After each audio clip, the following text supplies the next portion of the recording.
this is a review of Survivor Season 28, Cagayan. Once again, Survivor is taking television's greatest social experiment in a new direction. In the end, only one will remain to claim the $1 million prize. 39 days, 18 people, 1 Survivor. We are doing a full season review week by week.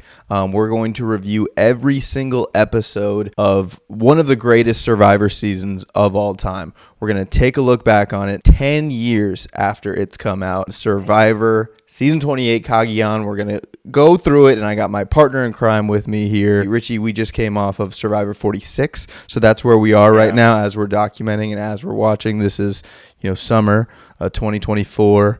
What a time to be alive. We just finished up 46. We went through that whole season. If you want to go back or watch that, we had a great time. Richie, how does it feel to be back? Feels, so good.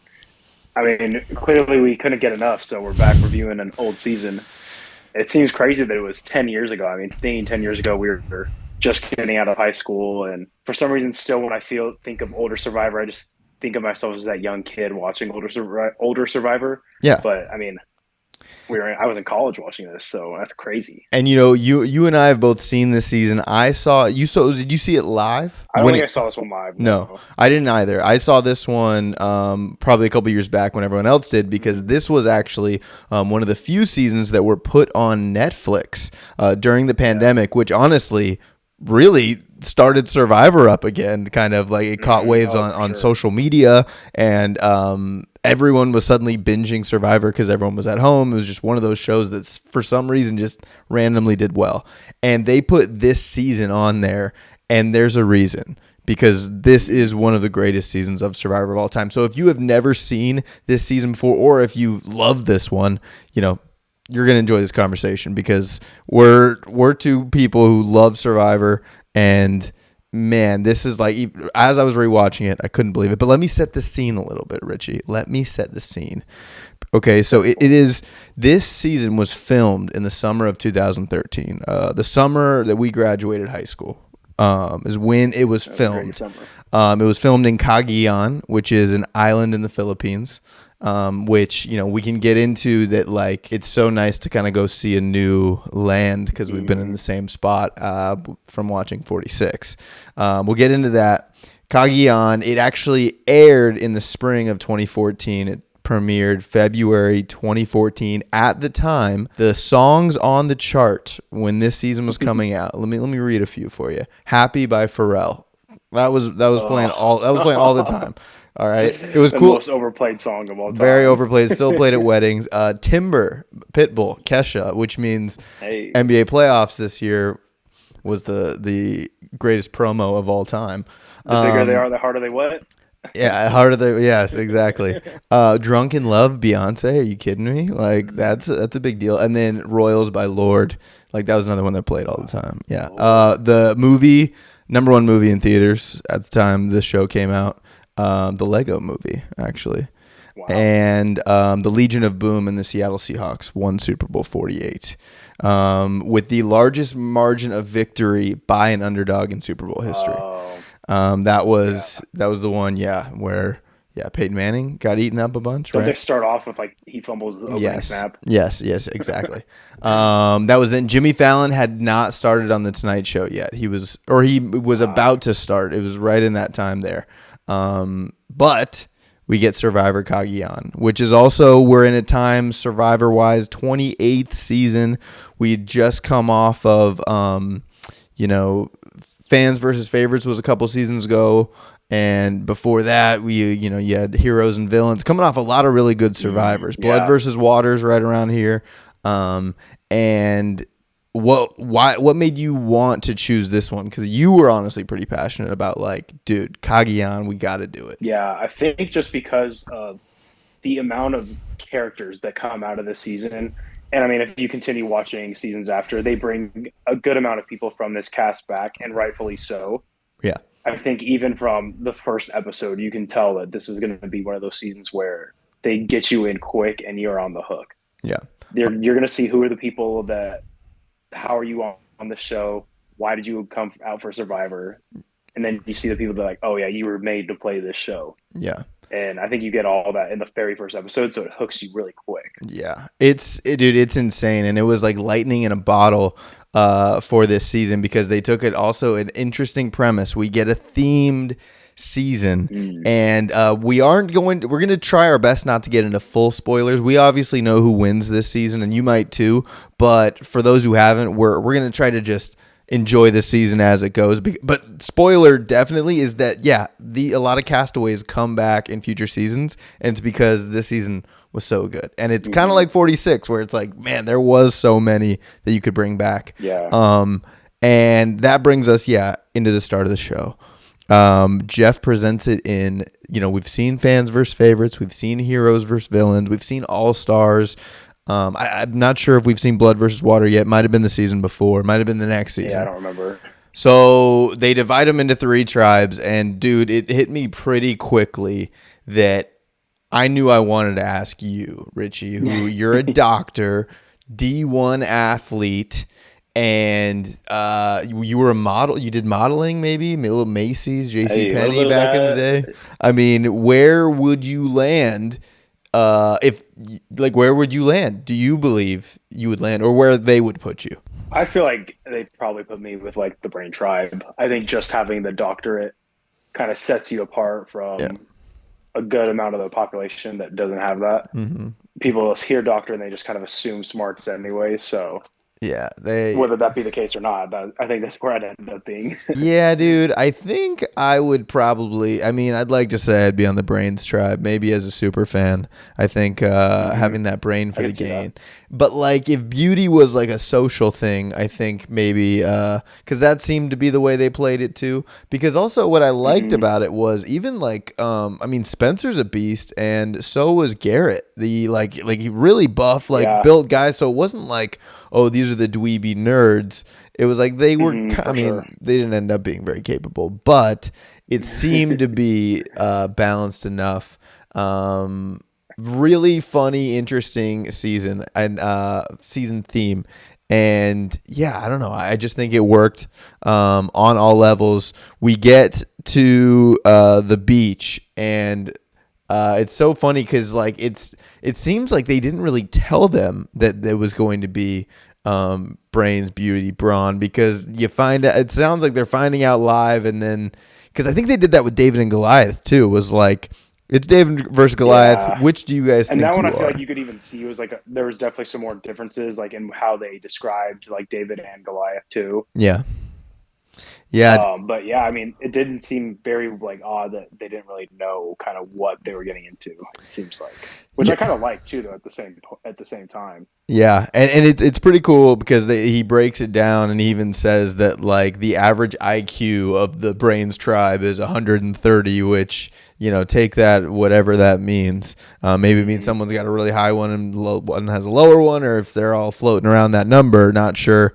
In the Beauty Tribe, I love that we see Jeremiah. That was one of those, I think it's going to happen a lot this season, where you kind of just remember moments from these people. And I don't know how you felt watching it, but I was like, oh my gosh, Jeremiah. That's a key character that kind of, I was excited to see Jeremiah. I don't know why, but I also was still surprised by his accent because it is so thick. It's very, and it, like, you look at him and you don't think he has that accent. Yeah. Yeah. But, and yeah, Dallas Cowboys cheerleader,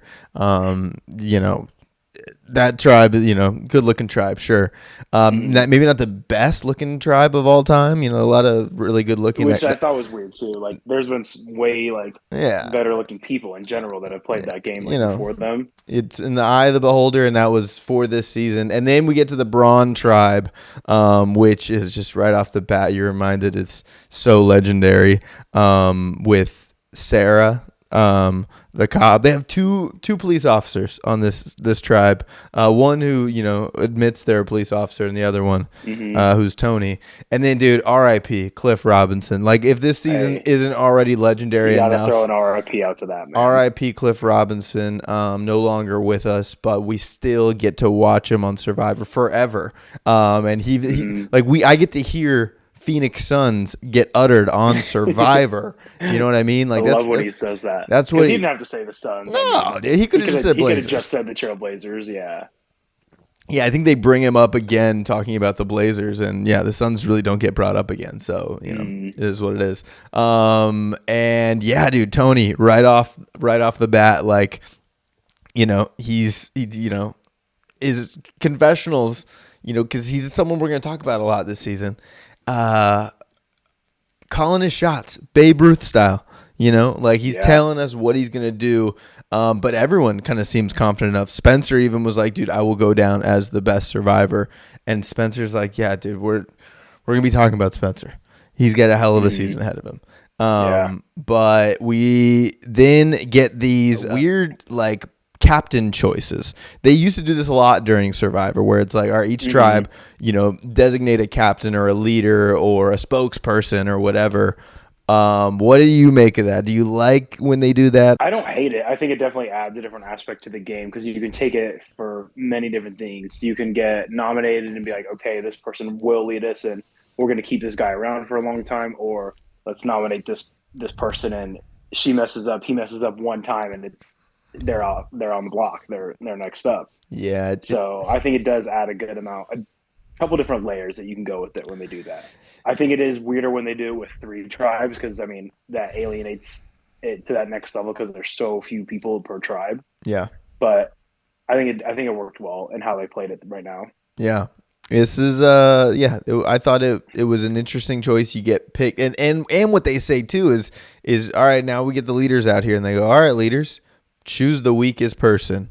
And then they choose the weak person, and then that's a big controversy. Then they go, all right, weak person, you have the power. You get to go to camp via chopper, which I do miss those old days where it's like, here, take a map, go find your camp. Yeah, find your way. Find your way.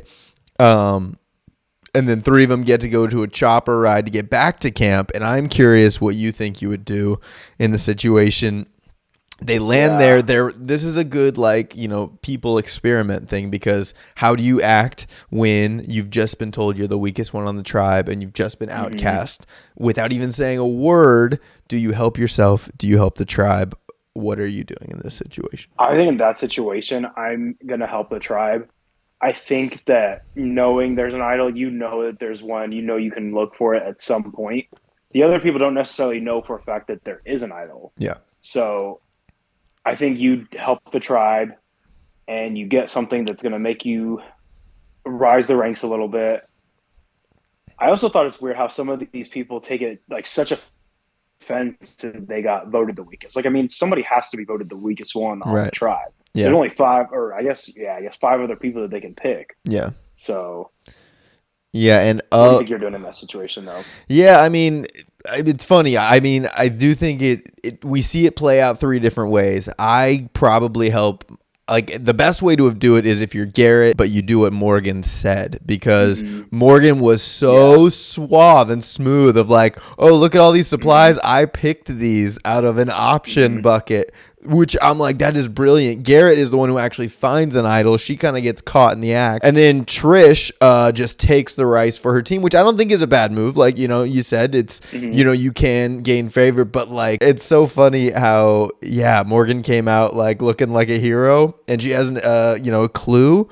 But yeah, I think my only thing with that though is that if you go to like, and like the next immunity challenge or whatever, and they ask all the other tribes like what they got or like what they chose to do, and you get caught in a lie there, that's not a good look at all. No, 100%. Yeah, if you get caught later on, there is no doubt. Yeah, if they do another like, all right, 3 people are leaving again to go to wherever because, you're right. It can definitely come back and get you. It's not a foolproof plan.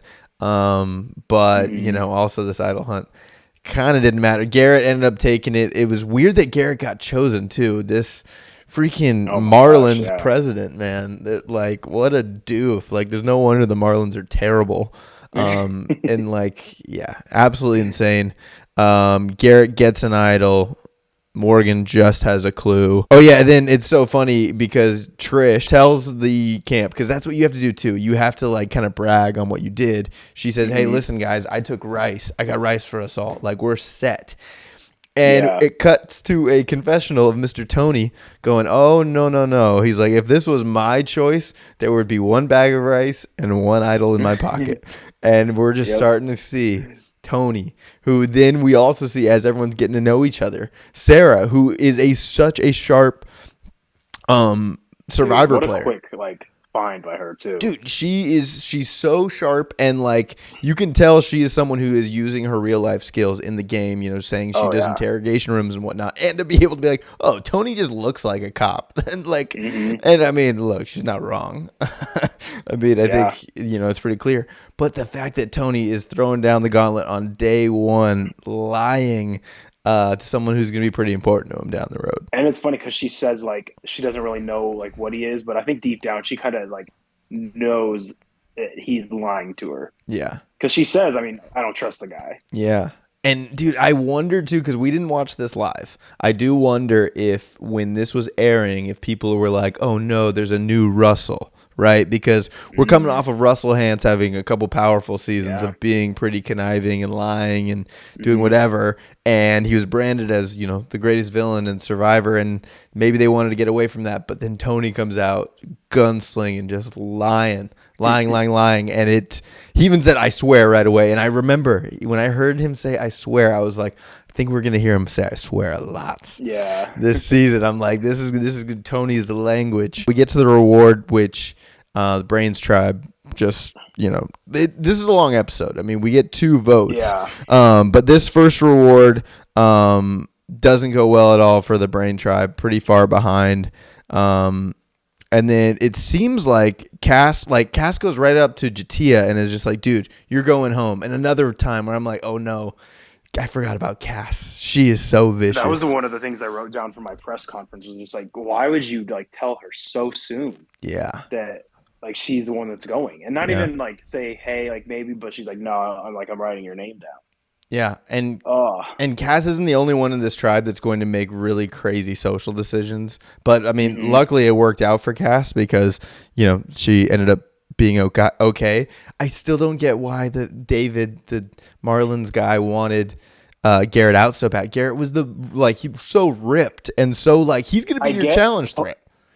I get playing the end game, but you don't do that early. You need to win challenges in order to make the merge and have numbers. Yeah, and especially back then, I think that's the difference between 39 days and 26 days is that dude, you need to survive out here. And we even see that a little bit with Garrett in the episode too, where he's like, "Dude, I want to play the mind game but not the physicality of surviving." Which ultimately will end in his demise. But it's that's what made old Survivor it was a huge deal to get a grill, because now you have a grill the next however many days, going forward, and it's a huge commodity. You're building a home. And it seems like Jatia would be the one to go home, but it ends up being David. Pretty straightforward, pretty forgettable first vote out. There's a lot of first vote outs that happen that's just Jelinski. But so David goes home, and again, long season opener, we keep the train rolling. That's when we see Garrett complaining right after camp, saying I want to play this game. It was funny, we were getting a rainy tribal council. I wasn't sure if that's first or second one, but I love a good rainy tribal council. Yeah. And I think that's one of the things too that I was noticing about this season is dude, there's a reason Survivor and Netflix must have came together, and Netflix dude, we'll give you 2 seasons or whatever. You guys have to give us your best one that has everything. And they gave them the best one. And this one does, and it's these little things a rainy tribal council and a pouring out of rice that's gonna come up soon, and just the lying and the intense great challenges that make this season so great. And all the great characters. So we get back and we even get a glimpse of Tony and his spy shack. What do you make of Tony's spy shack? How did it feel to hear him talk about, "I'm building a spy shack"? Hearing him say it again, because again, this isn't going away. Just a crazy thing to want it. Not a crazy, I guess, but just so out of the ordinary, something you want to do. He makes a spy shack next to the watering well, and everybody knows in Survivor lingo, let's take a walk, let's go get water. That means you're going to go talk strategy. he builds this like hut, almost like a hut right on the Yeah. ground next to the well. And I mean, he can go inside of it and nobody knows he's there. Yeah. He's like, anytime somebody comes by here, I'm going to hear what they're saying. I'm going to hear what Woo's telling Cliff. I'm going to hear what Cliff's telling Woo. I know Yeah. everything that's going on. And I mean, Woo. he stays in there for like hours at a time, it seems like. Yeah. Yeah, no, that's like a tough camp too, because we talk about that Braun tribe. Like even they I like that they called out right away that they knew who Cliff Robinson was, because it is funny, sometimes these famous people can go under the radar, but if you're For sure. Cliff Robinson, it's kind of hard to miss. And with Yeah. Woo knowing him and whatnot, yeah, it was funny because Tony even that was like, dude, I'm not intimidating this guy. I don't care. He's a basketball player. Like I'm ready to take this guy down. He even said, he's like, dude, we're gonna find out that I'm a lot more brain than I am brawn. And then we get to next challenge, which Brains with a massive lead. Oh my gosh, blown. And even, dude, watching it again, I kind of was like, wait, I think. Because it is cool to rewatch. You sometimes are surprised by things that you're like, oh yeah, oh wait, and that was one too where I was like, oh man, Green must win, and then who goes home? And yeah, dude, slowly watching them blow the challenge was just as satisfying as watching it live. The fact they even had the lead too, because like this was a physical challenge in the first half until the puzzle, and I mean they have the lead for a good amount, like over the Braun tribe. And then I mean Beauty was way far behind. Yeah. Like these other two tribes are working on their puzzle, and Beauty was like halfway through the water still. Yeah, dude, I gotta know the psychology. Maybe Cochran's written about it or something behind the fact that, like, yeah, it does all come down to the puzzle. It's like, it really is insane. It is a science. And like it's a big thing about, that's another thing in this season. If you're watching for the first time, is like, dude, look, you can see challenges, like even if you're way ahead and then you get to the puzzle and you're the Brain tribe, you can still lose. And like, I don't know, it's insane. And I don't understand why like Jatia was struggling for so long, and you just see Braun with another piece, Sarah gets another piece, Sarah gets another piece. Why do you not sub her out at some point? Somebody go in and try to do something. Yeah, 100%. And things end up playing out, I think, weird for this Brains tribe, and I think they blow it. But the Brains end up losing, but the Brawn got first place. And this doesn't usually happen. After an immunity challenge, usually we get right to the camp who's going to vote. Yeah. But we go back to the Brawn tribe, where Tony is, again, already all over. He's all over this opener. Like, he is, bro. You know what I mean? Like, we have to talk about him. It's not like, So he finds the hidden immunity idol clue. He realizes, look, there's got to be something here in this reward basket, because they got, essentials for camp. Yeah. Finds a clue, and yeah, I don't know. What do you like? This guy was. Ready. They made it look like he found that idol so quick. Yeah. And I know they talk a lot of like, even if you have clues, like it's super hard to find these idols. Yeah. They didn't make it look like that at all for Tony. They made it look like he found the clue and he knew right where to go. Yeah, he was all over it. And I mean, even I feel like Garrett kind of, I guess he did say he was searching a while, but it did kind of feel quick. I do like that they were underwater idols. I think that's a good theme. I feel like they do that really well, where if they hide an idol a certain way, they'll match it. And it won't just always be a tree trunk or in a rock or something like that. They go to the Beauty tribe, I think, at this point too, for a little bit, because I thought it was a good point. Because at first when they were on the Beauty tribe at first, they were kind of pairing off. It was the two like other guys, Jeremiah and LJ. Yeah, I think his name is, and then the two girls, Jeffra and I forget the other girl's name. Yeah, and then Morgan's kind of like by herself because she was the one voted the weakest, and Bryce kind of like very smart goes up to her and says like, hey, like we can kind of like pick and choose where we want to go and how we run this. Yeah. And then they get back again and they bring Jeremiah in. He kind of is like, doesn't Jeffrey just get on your nerves right in front of like, because he sees Jeremiah obviously with Morgan with the what's and. Hey man, listen. Yeah, there's a lot of interesting dynamics. I feel like the Beauty tribe didn't get a ton of time, and maybe it's just because all this kind of idle and other plays going on. But yeah, then we get back to the Brain camp where they're down to 5, which that's the hard part about going to tribes of 3, is that you get down to 5 quick, and then suddenly, it's Jeff's only reading 5 votes. It's gonna be quick. Sometimes it's quicker than that. But Yeah, Garrett does a thing that Boston Rob made a mistake on one season. I won't say which because we might review it too. But Yeah. the idea of you're not allowed to talk to anyone. Like, hey, let's all just stay here. And Survivor did this well, where they told us earlier, they showed us Garrett is struggling out here to, all the mental, physical, like he was already struggling on probably day 4. And he was like, look, we're all not going to split off and talk. We can talk right now. Who wants to go? And Garrett actually is very smart because he goes, Cass, who do you think? And she was like, okay, I'm ready to talk about it. I'm honest. Yeah. And she goes, I think Jatia. She blew the challenge. And she's had problems with her. And then, suddenly, Spencer's like, dude, what is this? Like, we're not going to play this way. Like, No, I think it's more Tosh that says that. She gets yeah. like pissed off. She's like, I want to play Survivor. Like, I want to play the game. Yeah. I don't want to just sit here and talk in front of everyone. I want to go off and scramble. I want to go behind a tree and talk to somebody. Like, that's what you come here to do. You don't come here to talk out in the open. Yeah. And it ends up, playing out where, people are kind of fed up with that with Garrett. But it's like, it's just so tough because it's like, man, you have to win challenges and you have to, but they were thinking so far ahead of I think this might have been a time too, maybe, where challenge beasts were like, dude, you got to cut their heads off quick because otherwise they'll win. Which I think is actually another cool thing about the Brains Beauty Brawn is we have seen in every season someone win with that, whether it's like the physicality of Yule or the smartness of Cochran or the beauty of Parvati and whatever. Fabio.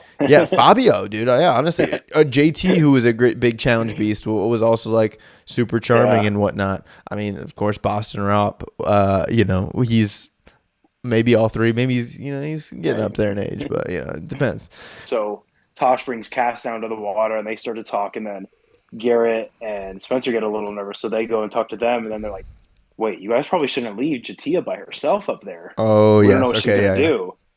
Yeah. And then all of a sudden they pan to Jatia and she's like, well, if they're going to leave me, she picks up the rice and just dumps it in the fire. She's like, that's what happens when you leave crazy people by themselves. They do crazy things. And this which is an insane line, but so funny. Yeah, it's insane. And I'm actually also rewatching an older season of Survivor where rice gets poured out as well. And rice gets threatened to be peed in and beans get poured out.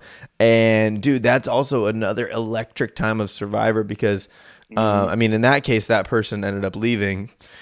But in this case, the person ends up staying, which I think that's happened before too, where people are like, oh, they're so fed up with someone, but it's just safer and smarter to keep them.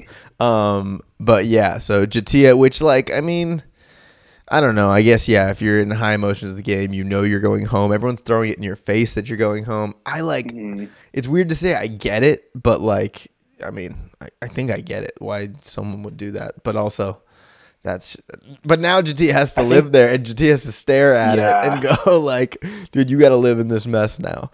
You're not. And I think Cass even said at one point, she was like, I think it makes sense to keep her around because she's an easy target. Yeah, 100%. So dude. Yeah, using the brains a little bit. Yeah, and then we get to tribal, and it's. Garrett has an idol in his pocket, but he feels so secure that it's so obvious that it's Jatia, which kind of it was, but the Survivor players didn't want to play with him, and it was was kind of weird. You think he would, as a poker player, he would have saw the signs of them bluffing. Which once you start to argue in a tribal like that with the other people, you should know that my head's a little bit more on the chopping block than I thought. Yeah, I got a video I'm going to send you. But Garrett is actually in a YouTube video called The Craziest Poker Bluff of All Time. And he's a part of, and honestly, it is a shocking video. I've watched it maybe 2 or 3 times, floored, and he's a part of it. And it, again, so I remember I was texting my buddy when I first watched this season. I was like, wow, Garrett, yada, yada. He's like, dude, and he sent me this video. And, oh, dang. And it is, it gives you a little more insight into probably how Garrett ended up being voted out of Survivor. And that, he probably did as a poker player. And I'll say, we didn't say much about, David, whatever. But Garrett, I do think it was an interesting test of oh man, what if we bring in an actual pro person who deals with like reading people and whatnot, and how would that work out? Yeah. And it's so funny that even a professional person who reads people and who tries to break down their decision makings could not get through 2 rounds of Survivor. Absolutely insane. All right, so Survivor press conference. What we do here is, I want to ask if we could, in the moment, right after episode 1, if we could talk to someone on the cast, Jeff or a castaway, what would we ask them?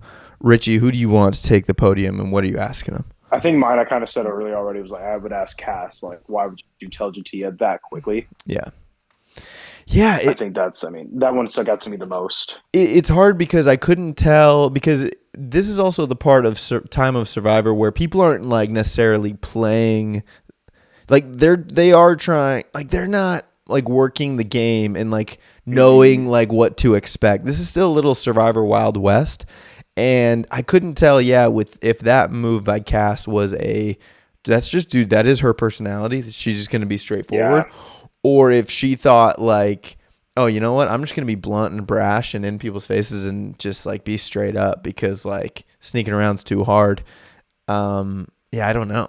It's like Emily kind of fell into the same thing a couple seasons ago. Remember, she called out Bruce in season 1 or like episode 1 and was like, Bruce, listen, you got the target on your back. You've been here before. None of us have, yada, yada. And it was like, oh, shoot. And people took notice that like, wow, she can be brash. Insane. What was going through my head is I want to talk to Jeff, and I want to say, Jeff, would you ever bring back a season like this where you categorize people into certain groups? Because I mean, obviously, like there were, I think, white collar, blue collar, no collar was a phenomenal idea. I think millennials versus Gen X or Gen Z, was was it Gen X? It was millennials versus Gen X. Versus Gen X. But see, now I'm like, dude, what about Gen Z? And what about like you could do a 3-tribe one. What if you did like would you do it again? Because I think these theme seasons are so good, especially like cuz it's themed but they're bringing new people. It's not necessarily blood versus water where it's people you're familiar with and their family members. But it's just like, would you do a theme? I know it's probably hard to figure out how do we categorize people. I don't feel like we're gonna get something like that anymore. Yeah, it would be cool to do like another like racial one because like then you get your racial quota for the episode. Hey, I just don't think people are gonna fall for that nowadays. Well, dude, even they did men versus women in like, was it One World? I think that was season 23. It's like, I mean, they wouldn't even. They did older men, older women, younger men, younger women. They did that. Yeah, and like. They tried every which way, and I do think, I mean, I feel like, we've talked about it plenty of times on the network that, like, I think we're hungry for themed seasons, even if it is Second Chance or Edge of Extinction, where it doesn't necessarily have to do with who they are. Even like, Exile Island was like a good themed season, but but by the people and like the Heroes Hustlers, wasn't that another one? Like something. Yeah. I think is interesting. Maybe Heroes, Hustlers, Healers. Yeah, I think if you go by their occupation, it's safe. Like I do think you could literally do white collar, blue collar, no collar right now, and I think that's okay. And you could make it diverse in every way you want, but have a certain type. You'd have a doctor in one, maybe a someone who works in gas in Las Vegas, and then you get someone who works in television in Los Angeles. You get everybody. All right.